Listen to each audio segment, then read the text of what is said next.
Assalamualaikum warahmatullahi wabarakatuh.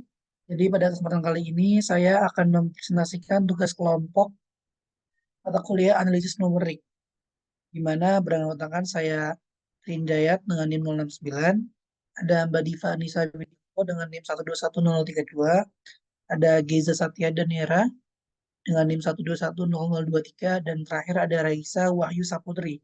Kami kebetulan mendapatkan tugas kelompok E2 dari kelas TKE, di mana soalnya yakni evaluasi nilai parameter persamaan nonlinear Capra, numerical method for engineers, halaman 572. Gimana soalnya ya gini, pada penyakit Alzheimer, jumlah neuron di korteks menurun seiring dengan perkembangan penyakit. Data tersebut diambil untuk menentukan jumlah reseptor neurotransmitter yang tersisa di otak yang sakit.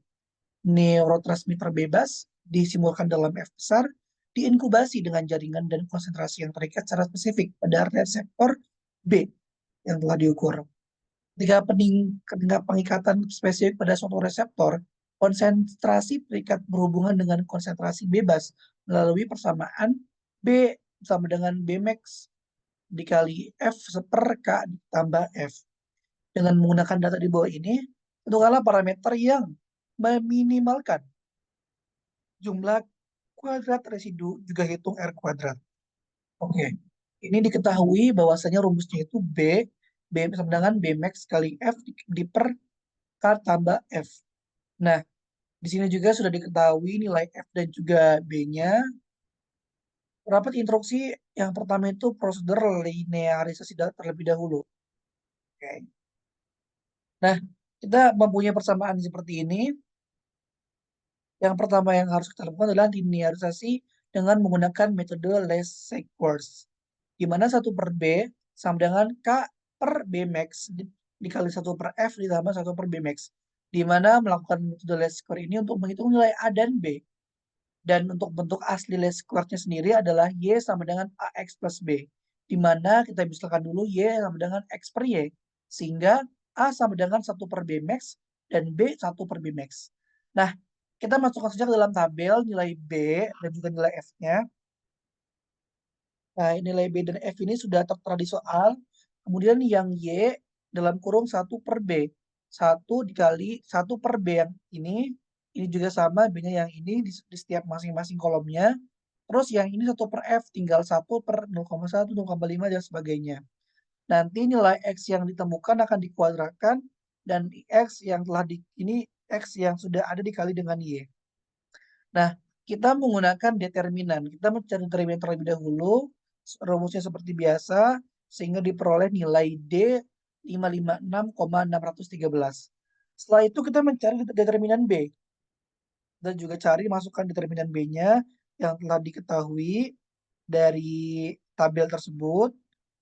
Didapatkan nilai DB-nya 5,70, sehingga nilai B-nya nilai D dibagi B-nya.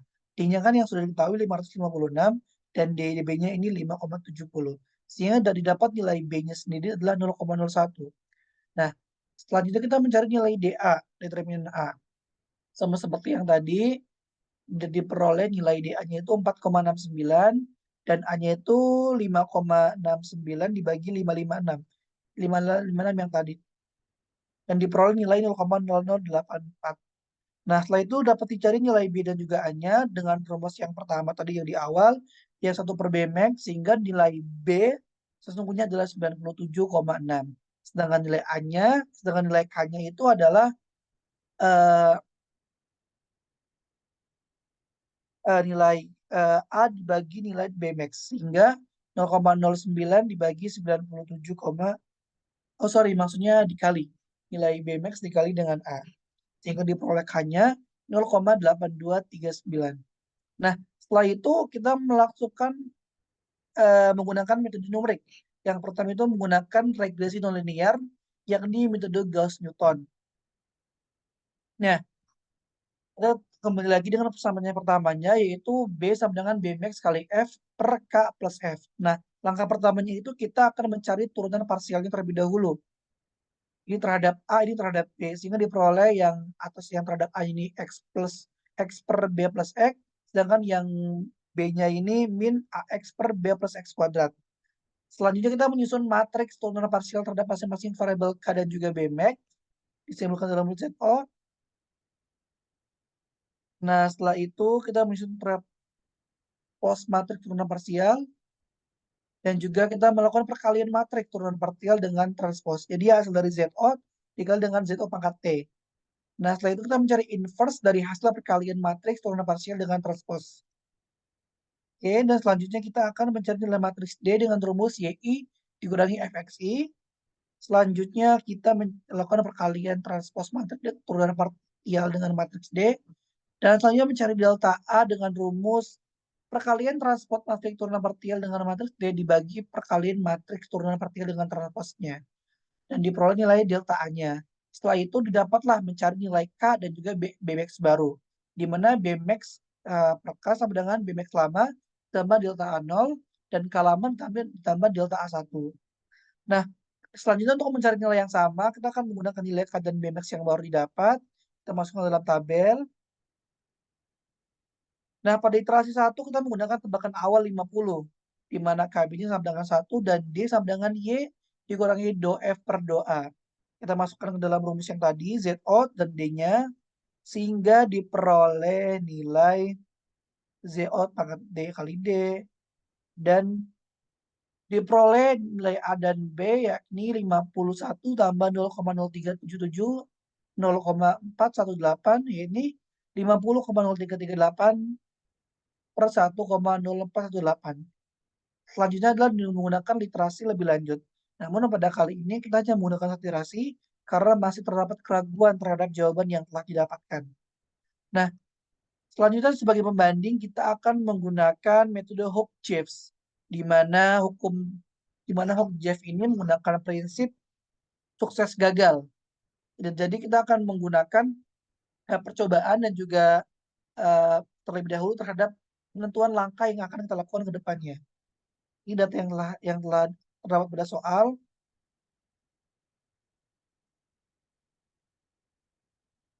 Nah, ini pada error untuk data ke-1, RI sama dengan BMT dikurangi BI data, di mana RI sama dengan BMX kali FI per K plus FI dikurangi BI data. Di mana errornya ini sama dengan sigma IN sama dengan 1 dikali BMX kali FI per K plus FI dikurangi BI data dikurangi pangkat kuadrat sama dengan F BMX K. Nah, akan dicari nilai Bmax dan K yang memberikan nilai S minimum dengan menggunakan tebakan awal Bmax 100, delta Bmax-nya 5, K sama dengan 0,8, dan delta K sama dengan 0,1. Nilai delta Bmax dan juga delta K ini sudah dilakukan dengan menggunakan tahap eksplorasi. Nah, dalam menggunakan hukum Hooke-Jeffs ini menggunakan 3 tahapan. Yang pertama tahapan eksplorasi untuk menentukan langkah yang kita akan gunakan. Di mana yang pertama ini kita menggunakan pengurangan pada F, yang ini dari 50 ke 40, sedangkan yang ini adalah dengan menggunakan nilai K-nya tetap. K-nya dikurangi 0,5. Jadi 1 dikurangi 0,5 sama 0,95. Begitu seterusnya didapat pola dengan eksplorasi pertama ini BMX sama dengan 10, delta K sama 0,05. Dan diulangi dengan pola yang sama. Nah, setelah itu ketika mendapatkan pola yang sesuai, kita melakukan langkah sukses, di mana kita mengulangi langkah yang sama dengan pola yang telah kita tentukan. Dan ketika simultan sudah gagal-gagal terus, maka akan dilakukan dengan menggunakan tahap pengecilan data. Jadi variabel instrumennya akan dikecilkan. Ini terserah kita menggunakan pengecilan, di mana pengecilannya itu menjadi K-nya itu 0,0025 dan BMX-nya sama dengan 5. Delta BMX-nya. Nah, itu untuk tahapannya. Selanjutnya ini ada penyelesaian masalah di mana kita menggunakan regresi least square, mendapatkan nilai K sama dengan 0,82, kemudian mendapat regresi nonlinear metode Gauss-Newton, dengan mendapatkan nilai Bmax baru sama dengan 50,0338, dan nilai K barunya sama dengan 1,0418. Nah, dalam menggunakan metode Hook-Jeffs, kita mendapat beberapa kita menggunakan beberapa iterasi sehingga diperoleh nilai SSE-nya yakni 0,72283. Itu B, hitung dikurangi beritanya ya.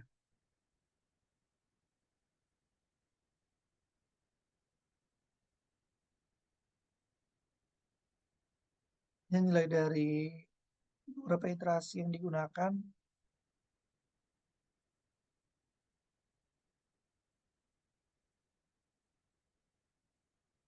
Nah, setelah selesai semua, kita dapat menggunakan solver untuk menghitung SSE-nya.